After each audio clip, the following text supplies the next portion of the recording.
Imagine you go to a birthday party and imagine people are cutting the cake.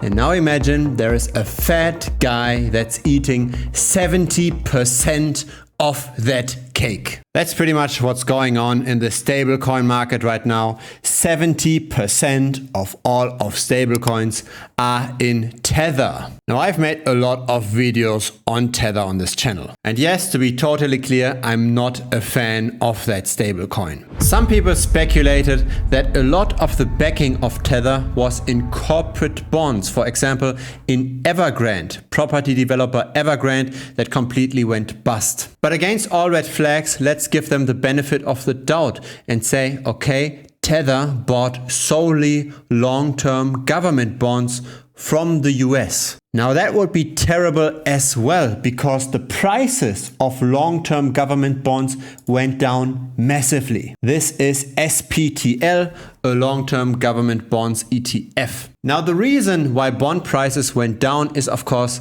because interest rates went up. There's an inverse relationship between interest rates and bond prices. As interest rates increase, you have to discount the cash flows on the bonds that you are holding more. So you have a declining price of your current bond holdings as interest rate rises. Only when you buy new bonds do you get a higher coupon. And for long duration bonds that pay out far in the future, that effect is very, very massive. Now here's the market cap development of the stablecoin DAI. It went down somewhat, but not too bad. Here is the market cap development of USDC.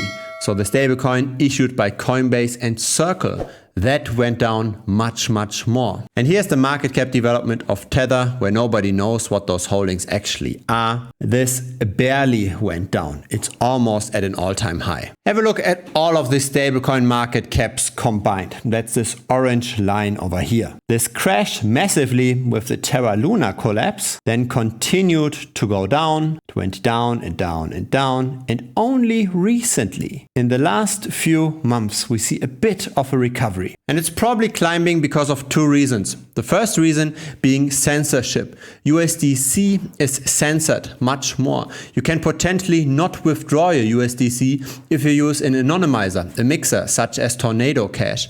With Tether, that's not necessarily that much of a problem. The second reason is very likely incentivization. Binance very likely gets some kickback from using Tether. So you get all these massive earn programs on staking your Tether. Probably the centralized exchanges can buy Tether at a discount and sell it for full price to retail. And all of that props up various cryptocurrencies, of course, as well. I really hope that I'm wrong with all of those suspicions, but the facts are piling up. For example, in prior videos, I made a dedicated video how I always get bot comments whenever I'm discussing Tether.